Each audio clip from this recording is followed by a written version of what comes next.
there's our old trail.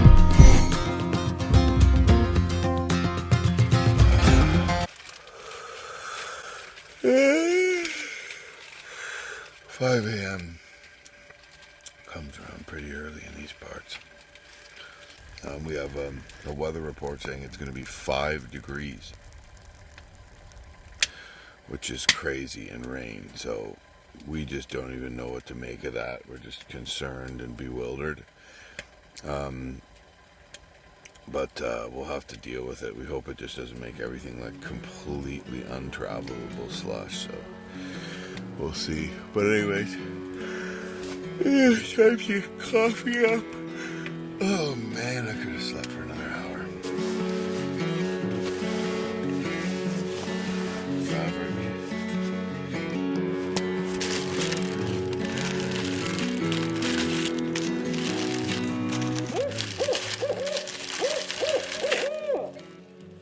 The call of the barred owl is heard.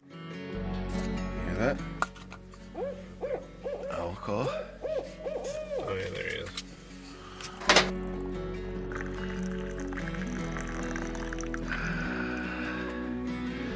Coffee time.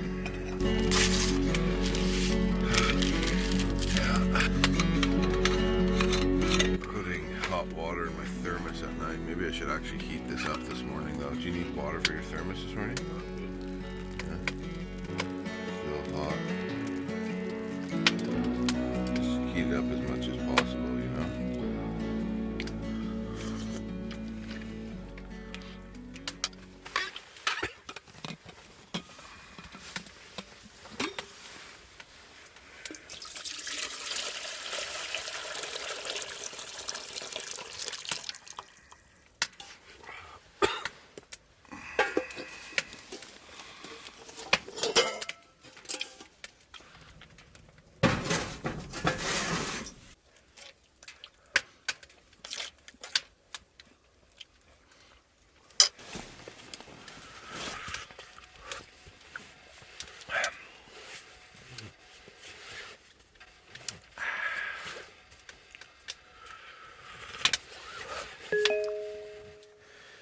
Oh, here we go. Here's a message from, from Torbear.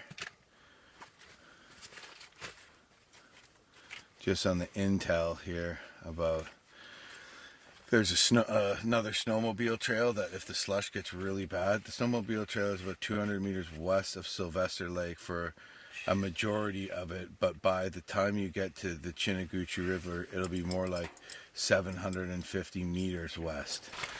Just use my Garmin 66i, which is a pretty badass. So it's an INReach, which means it's a satellite messenger, because obviously there's no cell reception here. But it is also, on top of a satellite messenger, it's also a GPS. So I have the map for the whole trip and everything in here too. So it's like a 2-in-1.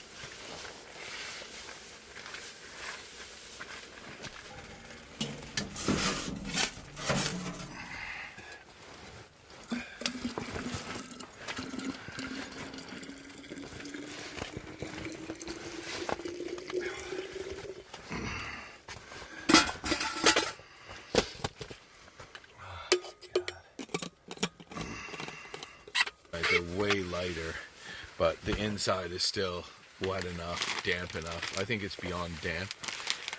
It's wet, but it's enough to soak through my sock pretty quick. Less big than when I started. Yeah, it's a miracle my boots dried out as much as they did, really, you know? Considering they were hanging. Like, remember how wet they were? Yeah.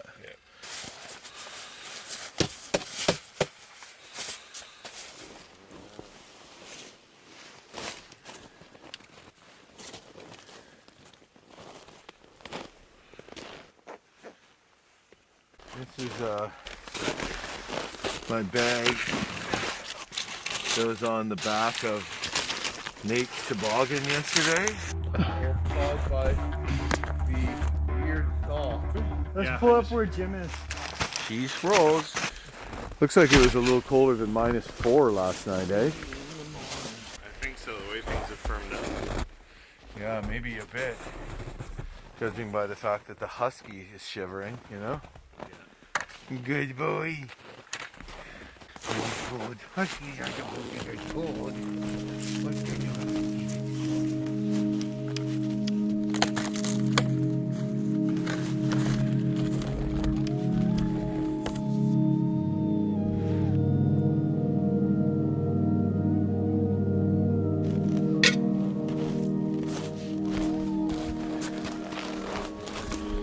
Just listening to some wolf calls.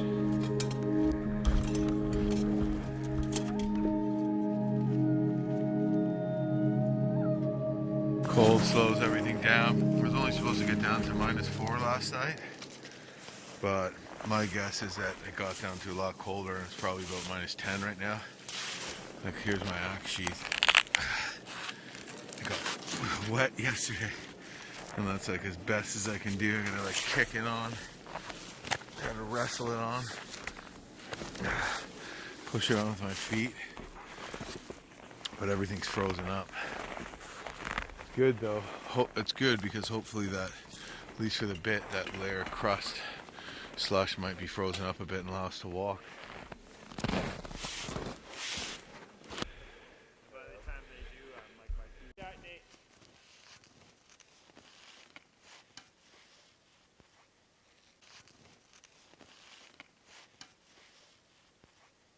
We got Nate due next month.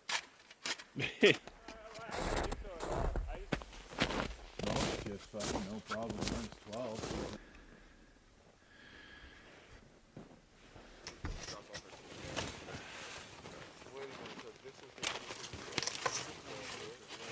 So we're thinking that we take the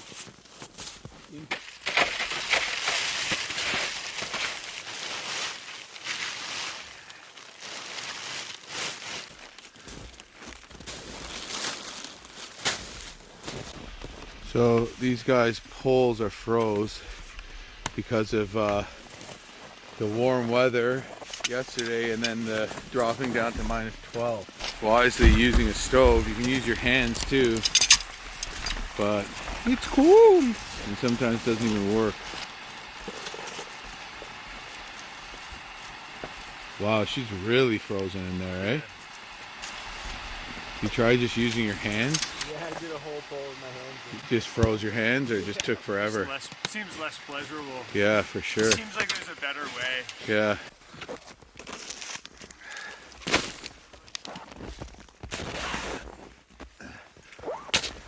Gotta say, I've been loving this toboggan in these custom tanks by Whiskey Jack Outdoor Co.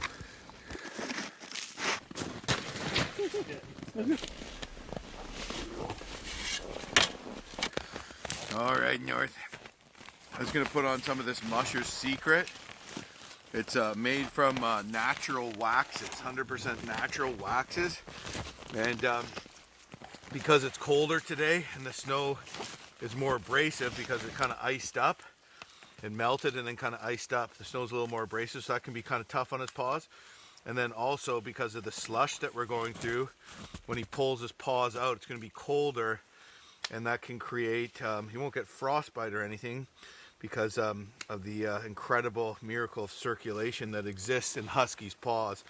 But he could, it could ice up, and big chunks of ice would form between his toes, which would hurt him. So this will prevent ice buildup. And his booties would be good for the abrasive snow, but in the slush they just fill up with water and ice up anyways and are really uncomfortable. So this is the way to go for days like today. Just lather a copious amount of this Musher's wax, get it between his toes, and he'll be a happy pup.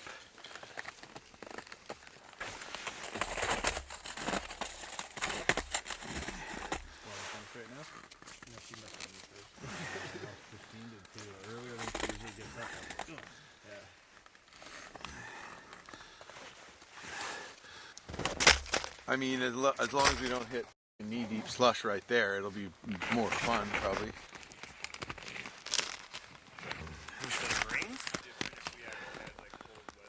It's important, especially when camping on the ice. This is like a swamp, to just cut a few boughs for underneath your stove, and then we lay like a reflective layer on top of those boughs and put the stove in. And the extra bit of boughs, extra bit of insulation prevents the stove from sinking into the snow and into the ice. And of course, we cut a couple boughs for the bow wow as well. Yes, we do. Come here. Come here, bud. Come here. Good boy. Good boy. He's a sled dog. Hey, stop goofing up. Good boy. Well, that's it for camp today. We're going to start moving. We're going to cut across Wolf Lake. It's still about -12 out. So we're hoping that as at least for the time being frozen up a little bit more of the slush. A little bit of a different route on Wolf. Beautiful day. Excited to get out there. And we're going to tackle the portages into Sylvester today. At that point, Matagamasi could be just an absolute slush monster with the +5 temperatures on the forecast tomorrow. And we're going to have to assess exactly what we're going to do there. If there's potentially another trail that we might have to bushwhack to get into that snowmobile trail, to travel the majority of the distance of Matagamasi in a roundabout way back to where our vehicles are. But might be a bit of a game time decision. We'll see. Hard to believe it's going to be +5 tomorrow in the depth of winter here when it's as cold as it is right now, but it is what it is.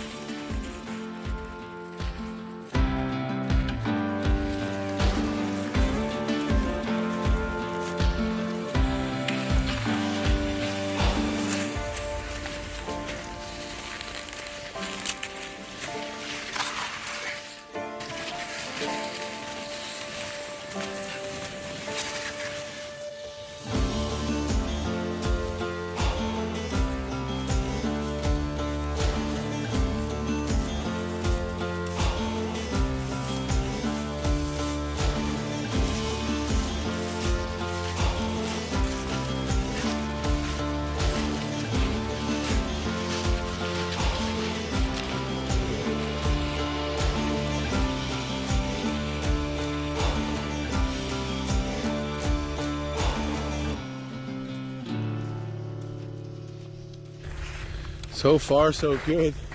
Out on Wolf, I think snow conditions are a little lower on the lake due to wind and some melting, and then -12 is all it took to freeze it up. Man, we could do 12K a day in these conditions on the lakes for sure. Might not be frozen deep enough for snowmobiles, but we've barely hit any slush yet, so that's super uplifting. Still, tomorrow that warmth is coming, and you know, to bushwhack to the trail, to the snowmobile trail from Matagamasi is like 800 meters and just a sheer bushwhack. So we might play it safe, take the good conditions while we can, and still get off the big lake so we're not literally trapped by slush tomorrow. But we'll see. This is sure freaking enjoyable. Some of the best traveling conditions on the lakes yet, and a beautiful day. What do you think, Max? It's magnificent. Let's Totally. hope it lasts. Right? I don't think it will.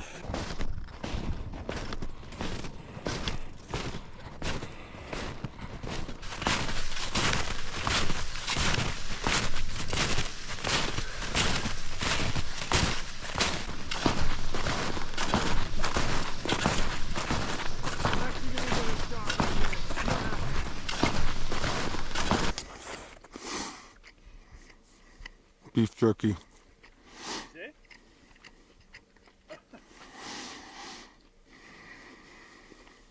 Well, great travel conditions for the most part, but we saw some snowmobile tracks on Wolf Lake. There's the snowmobile trails. You can kind of see them there, branching off this way. It looks like two sleds broke trail from a snowmobile trail, which isn't too far away into the bush. And so I thought, why don't we just follow those sled tracks? That way we have a broken trail. It means we're not going to see Sylvester, but we've decided that trying to face Matagamasi when it's +5 degrees tomorrow is just going to be a slush monster and a disaster. And even though the snowmobile trail has a lot of uphills, it's not going to be borderline unnavigable with our feet full of water and all our stuff getting soaked. So yeah, we figured instead of bushwhacking, I mean, these snowmobile tracks here obviously lead back to the main trail. They must be coming from a snowmobile trail that's about half a click off in the bush that way, and broken trail for us to get there. So that's the plan. You can see here, this is our trail from today that way, but there's our old trail from the way in. So we backtracked on it a bit and we camped over there after skirting these narrows from Wolf and Sylvester. So we're just going to jump on a snowmobile trail just like the Ojibwe did 500 years ago. Anyways, yeah, beautiful freaking day. It's going to be kind of a shame to leave these lakes, but it's a wise call to make. And when you're heading out on an expedition like the one we're on here, and there's a lot of question marks around weather and ice conditions and all that kind of stuff. It's important to have a bit of a plan B or even a plan C, and you know what I mean, just for safety, and something you can do if what you're doing isn't possible. And that's what we've done, and this trip's kind of been just about figuring it out as we go along, you know, kind of coming to a roadblock and figuring out how we can continue on and still have a great trip, explore more country, how we can get away from sketchy ice and deal with this crazy winter we're having with these crazy warm spells and fluctuations and all that. And so yeah, this is not our original plan, but it's something we can do, and it's something you want to be aware of. What other trails, are there snowmobile trails in your area? Are there other options for a plan B? And that's kind of what we're utilizing right now, and it's gonna make a big difference tomorrow, trying to track down Matagamasi in literally slush almost up to our knees, so borderline water it'll probably be. So anyways, I'm gonna wave goodbye to Wolf Lake. Bye, Wolf Lake. Bye. And we're gonna head into the bush, and fingers crossed these snowmobile tracks lead to the trail, and just start giving her. At any rate, we should be back to the vehicles tomorrow afternoon. These snowmobiles peeled out here in slush to the big loop around Wolf Lake. Looks like there's two of them. So when they're riding through the bush, they obviously found a way. Riding through a bush, they're going to be riding in single file because it's kind of tight when you're riding through the bush, which means they've probably made a decent enough trail. So we won't have to break trail. We're still going to have some ups and downs and challenges for sure though.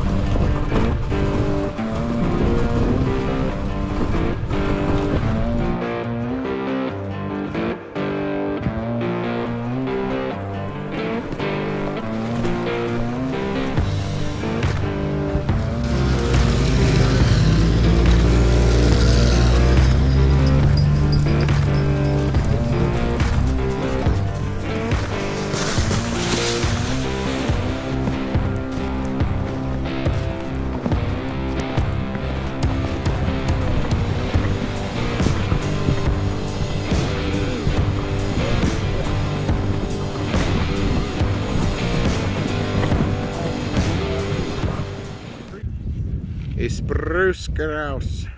The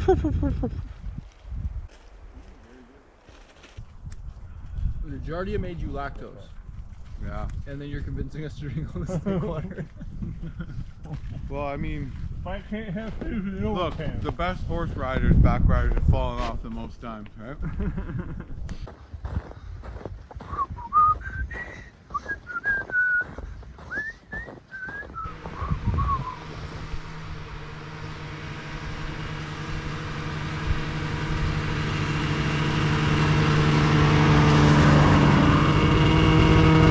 Bunch of snowmobiles just went by us. I guess we're getting further to the road and more people out for a ride, knowing that the weather's going to be terrible tomorrow. But we are making some amazing time on this trail.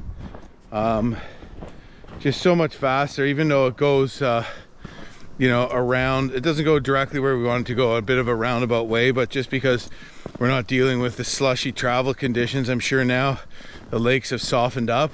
We're thinking that we might be able to avoid the day of +5 and rain that's bizarrely in the forecast, potentially avoid getting soaked, and just get out of here today, which would be, I don't know, a very long day, probably 18K or something like that. But I think the consensus is if the weather stays good and if we keep making good time and are feeling good, we're gonna go for it.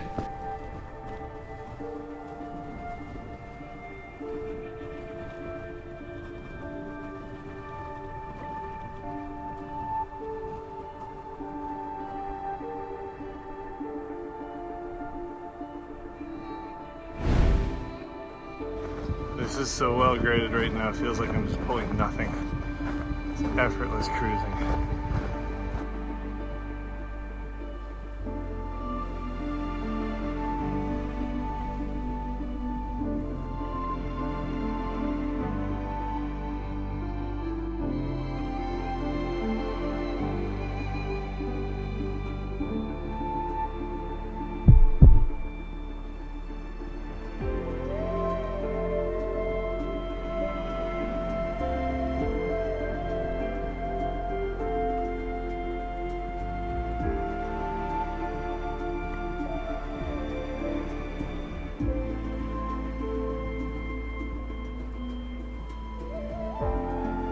Well, we have made it back to the road and ahead of schedule too.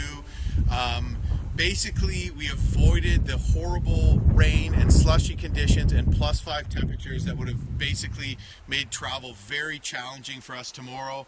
And we pushed and we booted it about 17 kilometers to get back to the road. So where we're standing right now, we can drive our cars to. We've left our toboggans here. We're gonna walk back, grab our vehicles, and come pick them up because we don't need to drag them anymore. And that's it. So our adventure has ended at the end of day 9 after a long 17K trek. Heading out this year, really weird winter, ice conditions and any moving water questionable. We knew what we were getting into. We were pretty bummed that we couldn't do our original mission, but we came up with a great secondary mission and then another backup plan after that. So definitely a good idea when you're heading out in questionable situations to always have a plan B and a plan C, and we sure did this time. And we were pretty lucky that you know, there was a nice trail that went more or less in the direction we needed to go, which we could use to access back to the road system and get our vehicles. And you know what? Despite the concerns of the rain coming up and the slog it would be to get here, we crushed our own expectations and got here ahead of schedule. And one thing that was really interesting about this trip is despite the fact that, you know, we didn't get to initially where we were hoping to get to, we really had to think and use our minds and come up with ways to get around obstacles or to switch plans up and find new ways to deal with the, you know, the thin ice and the weather and the challenges that Mother Nature was throwing at us. And I think we did a great job. We used our own kind of ingenuity and wit and basically pulled out what turned out to be a great trip, and definitely was not an easy trip with the conditions. Every day was a challenge. Every day was a physical challenge. Managed to get into some lake trout, which was awesome. Managed to see some beautiful, beautiful country as well, and got into some remote backcountry lakes in the Temagami wilderness. Huge pine trees. The portage trails and the ice threw challenges up at us that were tough at the time, but looking back on them, like some of them were just amazing. Checking the thin ice, having to spot the toboggans as we skirt the edge of a cliff, and then even one of our toboggans going into the drink into a slop puddle and all gathering together and pulling it out of there before any issues happen. So really great bunch of guys. This is the only second time I've tripped with these guys. I've known Nate for a long time. Xander and Max, I've known them just only from one other trip on a meetup we did with some other social media and YouTubers in that last year, and you know, I had a good feeling that they'd be in, and I knew they were hard workers, and I was definitely right about that. You can check out Xander and Max Budnick are both throwing videos up on their respective channels. Nate Muskoka is going to be throwing up some cool videos and a lot of his amazing photography up at Nate Muskoka on Instagram. And I think overall we need a big round of applause for North. You did it, North. North is only 1.5 and he learned a lot and he crushed it out there. So amazing trip, and hopefully next year we can give a shot to cross Temagami from Matagamasi to Goganda, and hopefully have some better conditions. So yeah, you might see me back here in the not too distant future, but until that time, super excited to go home, see my wife and kids, and start planning the next adventure.